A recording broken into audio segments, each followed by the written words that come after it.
This morning for I Want to Know, speaking of food and healthy living, we're talking about something fairly common and found in most kitchens. All right, so I was curious about this question. Is olive oil good or bad? It's neither. What's the difference between virgin and extra virgin olive oil? So this morning, we're talking about these things with a great guest. Okay. Here to answer our question is chef, nutritionist, and registered dietitian. You may know her, Diane Henderiks. Oh, I love Diane! We love Diane, right?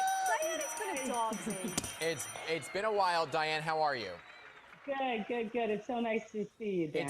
Thank you. You know, and Marisol, neither. She wants to know how to cook an artichoke. And she's asking, and she's making fun of my question. Where is she? She left the building. So here's the thing. Diane.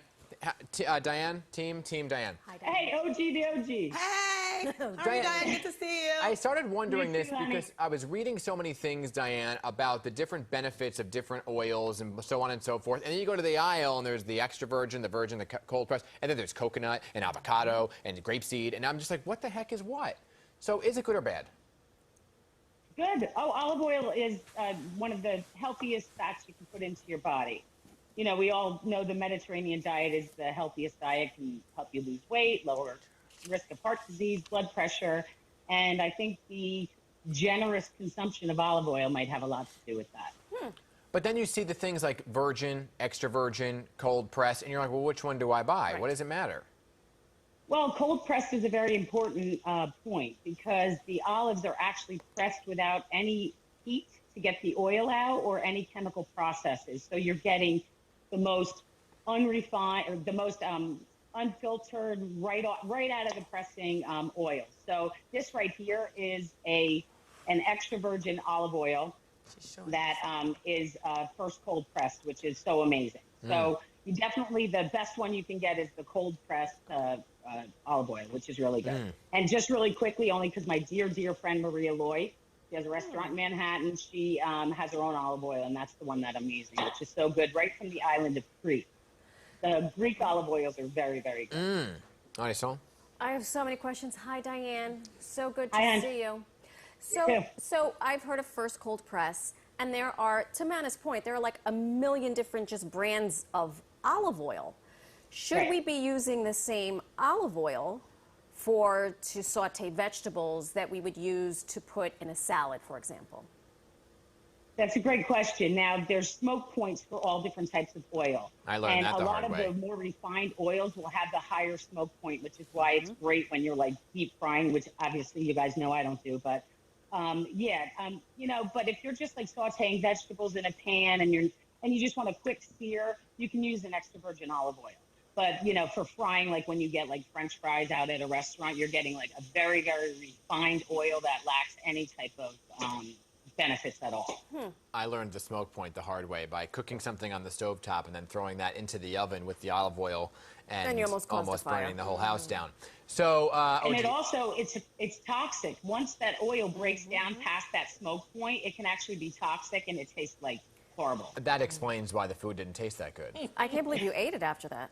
Well, I didn't. I tried. You did? Oh, you tried to. You didn't. You had a bowl of cereal that night. I switched over to PB&J. I do wonder because I've heard that you should only get olive oil in a glass container. Oh. And not plastic. Oh.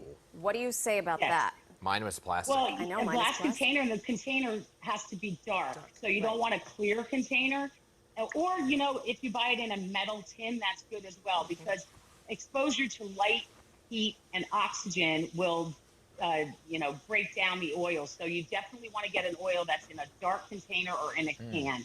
And not plastic. That's what they say about not plastic, because the plastic's clear anyway. Right. But it's really, you know, it's an unsaturated fat, which is what makes it so healthy. Okay. So there's, you know, just chemically speaking, if it's saturated, all the bonds are saturated, so it doesn't break down in your body. So being unsaturated makes it absorb into the bloodstream and healthier for you. So any type of fat that you're looking for, look for an unsaturated fat. And one of the key things is it's liquid at room temperature. Okay. So you know, butter, coconut oil, they're like solid at room temperature, and you have to melt them in a pan or some type of heat to get them liquid. So that's kind of a good little tip, that an oil that's liquid at room temperature, whether it's extra virgin or not, is going to be better for you than something that's solid. OG? Oh, a quick question, Diane, because I know you don't deep fry. I try not to, but what are your thoughts on the spray oils? Because I have avocado spray oil, I have coconut, I have olive oil spray oil, so I even use it to make like omelets and stuff. Right. So I feel like it's better for me because it says 0 calories. I don't know how that's possible, but I just do that. Am I doing the right thing? Yes, I love them. I love them. And if you look on the jars, and you look great, OG. Oh, You stop, look great. Diane. Notice she didn't say I look Yeah, great. she didn't say we look great. It's all right. Yeah, you look great, Dan. Very cool. Yes, the olive oils in the can I love. So what you want to do is look for, like, when I get them, I'll get like an organic extra virgin, not like that ham spray, which is really, oh, sorry, I'm not supposed to say brands or anything. Not like the whatever, the ones that aren't so good for you. So just look for an organic spray oil, but I love them. I mean, it says 0 calories, but it's 0 calories if you spray the pan. If you stand there and use half the jar, it's not going to be 0. Okay, all right. So, so the caloric intake of the olive is healthy. It's a good calorie intake. What's happening here? That's a good question too. A tablespoon of olive oil has about 120 calories. I know. And this is a tablespoon. We know what a tablespoon. Let's see how small that is. Yeah. So calorically, all fats have a little bit higher calories, but obviously you want to choose the things that are better for your body. So I don't count calories, but I do suggest being aware of how many calories are in things, because even natural peanut butter, a tablespoon is like over 100 calories. So, and also a level tablespoon, not like a heaping tablespoon, because some people do a tablespoon and there's like a scoop. I put on the top and the bottom. Right, exactly. My peanut butter.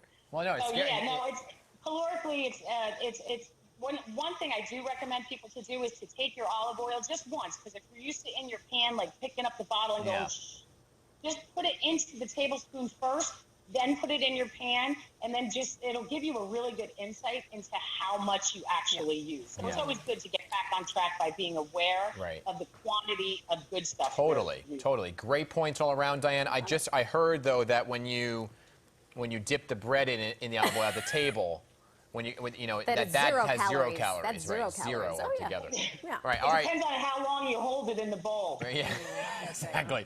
Diane Henderiks, great to have you here to answer these questions for us. Appreciate you. We love you. Bye, guys. All right, Diane, thank you so much. And if you got questions, everybody that need answers, we can make that happen. Email us a question. We'll eventually get to it. I know Marisol really wants to know how to cook an artichoke. But just email us, I want to know, at pix11.com, and we will find the right guest to answer your burning question.